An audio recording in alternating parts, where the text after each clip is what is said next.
Hi Art Scholars, I hope you're doing okay out there.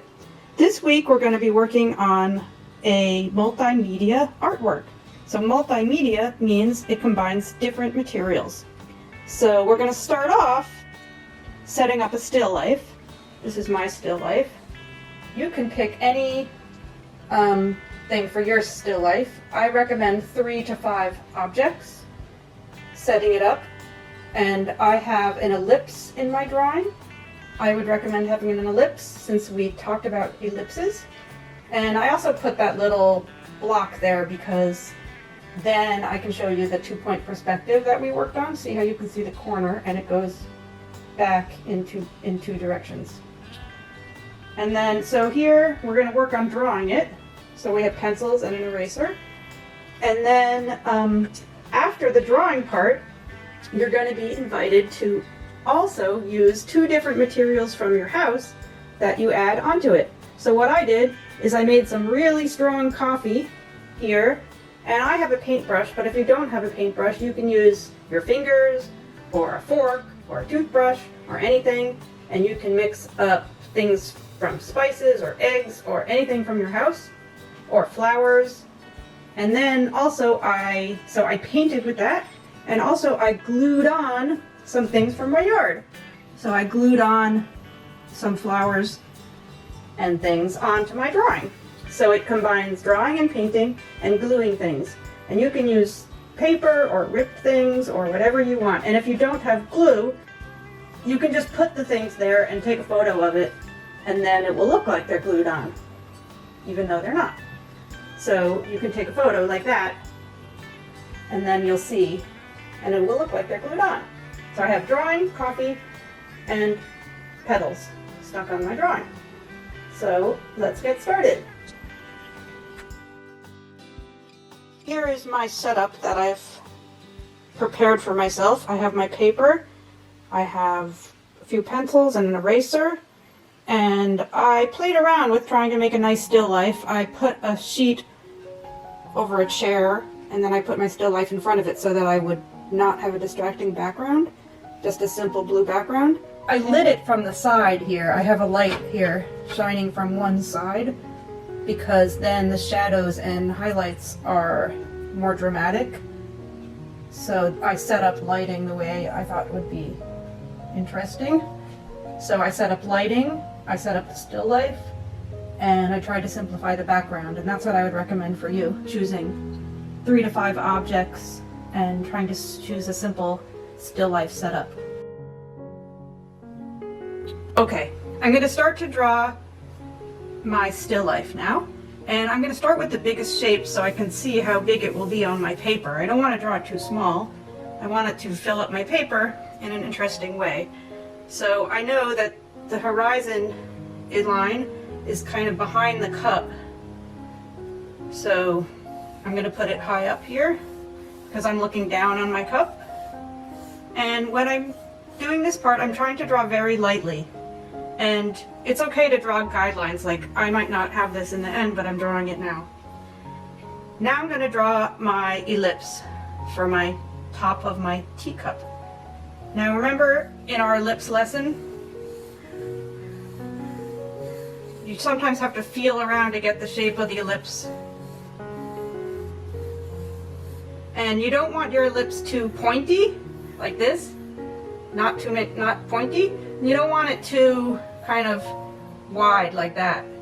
It's a little bit pointy, but not this pointy. So, okay. And you could also, if you want to, draw this guideline like we learned how to draw the ellipse before. This would be a square and 1-point perspective. Like that. Okay, now I'm going to draw the sides of the teacup. And trying to get things symmetrical is also not that easy. So my teacup goes down, kind of like this. And I want these two to be symmetrical, the same on each side, which takes a little practice. And then there's the bottom of the teacup. And there's another ellipse here. And it's okay. You want it to sort of match this one, but smaller.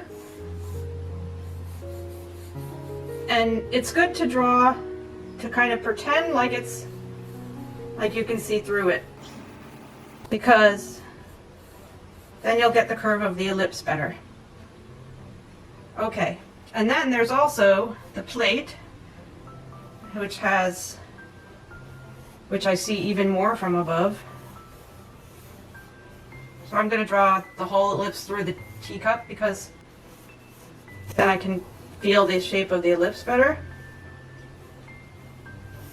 And then the outer plate is out here.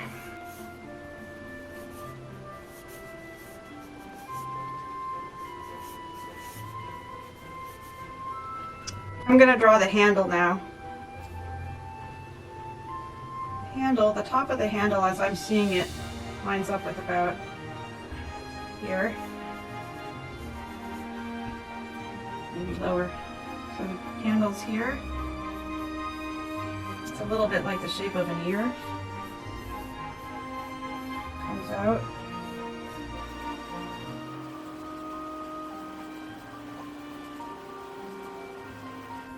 It's okay to have these lines that show that you're thinking about it.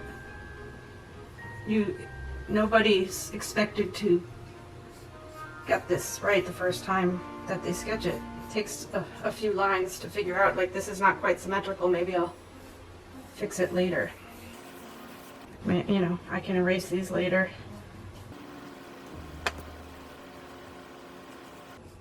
And yeah. So now I'm going to sketch in where I see some of these other shapes.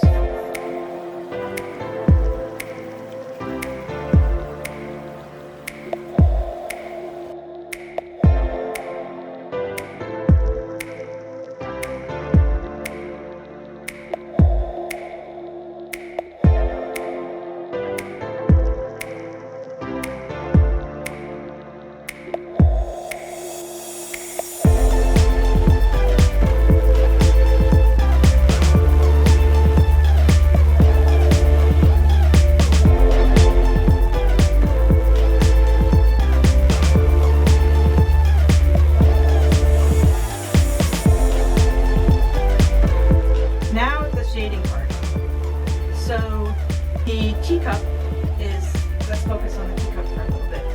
When you draw a teacup, it's important to draw some of the rim, because that's how it gives it depth, to make it look like a three-dimensional, like the side of the cup has thickness. And the back, I see the top, I see the rim a little bit. Okay. Now the shading, I have it lit up on this side. So the shading on the inside of the cup is dark. Here, I'm changing to a 4B. The shading on the inside of the cup is dark because the light is shining here. And so there's a shadow on the inside.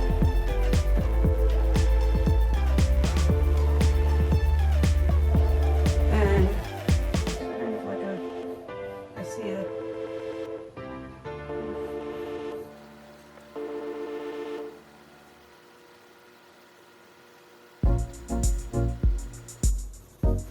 you can press harder here and lighter here. Then this side of the cup is lit up. So what I'm going to do later is darken the background. Now this is lit up. If you want to, you can draw this detail, but it's kind of extra. Okay, now it's dark here. Dark on this side. Plus this leaf is making a shadow. There's a shadow on the plate. But actually I'm going to paint that in later. I'll show you, it'll be fun. Now drawing still life like this, you can't really do fast. You should be spending some time doing this. a while to look at something for that long.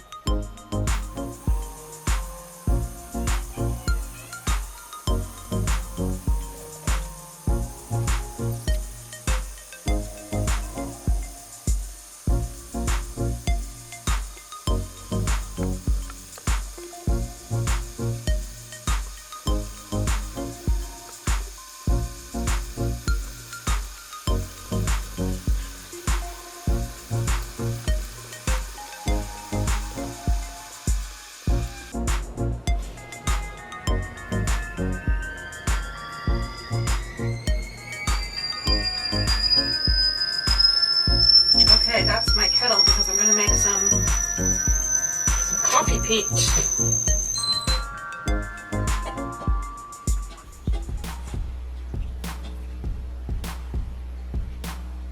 What I'm going to do is finish this painting a little bit more with pencil. I'm not quite done. And then I'm going to use my coffee paint. Because for this assignment, I thought it would be interesting to use something from your house that you discovered could be used in your art project. You can collage something onto your drawing, like glue something that you cut out.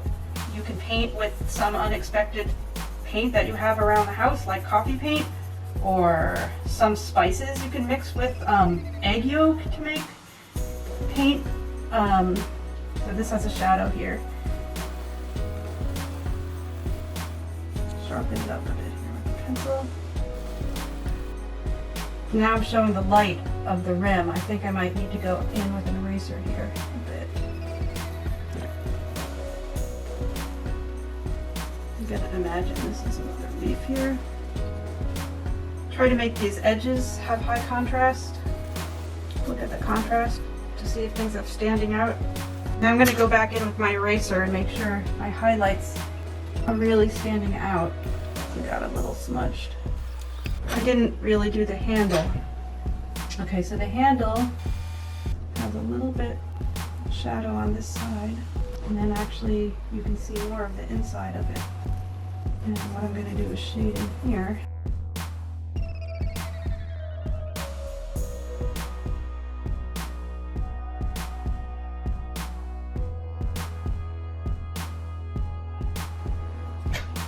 Okay, and there is actually the side of the plate has a rim.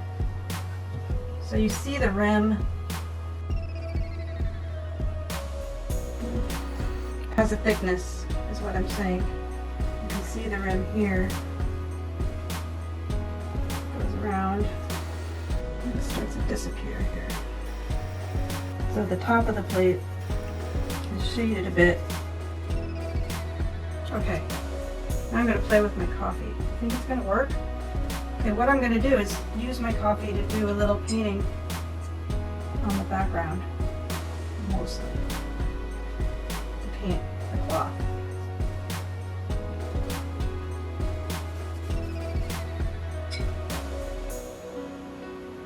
Actually, we're a little darker, but for now I'll just use it the way it is.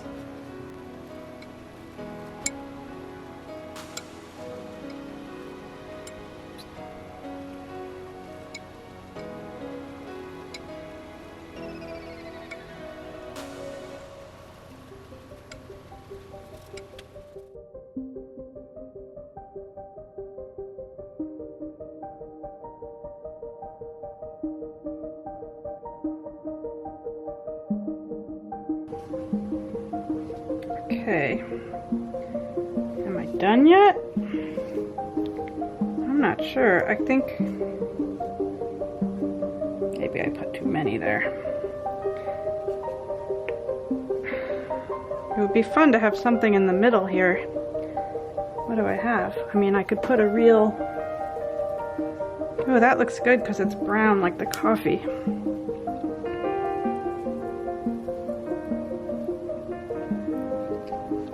That. I think I kind of like it. Okay. Some glue. There. Oh, I definitely like this art better than before. I wonder if I could do anything else. wonder, could I paint with these?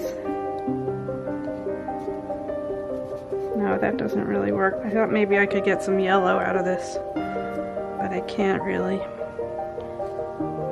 Should I glue these on the rim? No, that's too much. I think I'm done. So anyway, have fun and try to do the drawing part seriously. Observe carefully of the thing that you are drawing and take your time. Spend some time on this and then play around with some materials that you might have around the house. Could be just paper or anything, brown paper, magazines, newspapers, or whatever, some kind of other garbage you have around or you find outside can make your art more interesting. So we're going to do art where you use a drawing, something for the house that you paint on. You can use a toothbrush. You don't need necessarily, if you don't have a paintbrush, you can use a toothbrush. You can use maybe a kitchen tool like a fork. It doesn't have to be a real brush. I'm just doing another layer of this coffee because I thought it would look nice, a little bit darker in some areas, and my coffee didn't end up as dark as I wanted it to be. There, I like it like that better. Darker.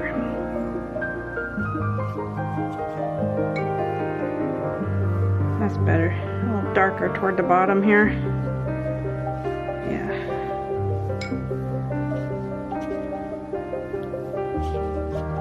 Okay, so have fun and experiment a little bit with your projects. Okay, bye everybody.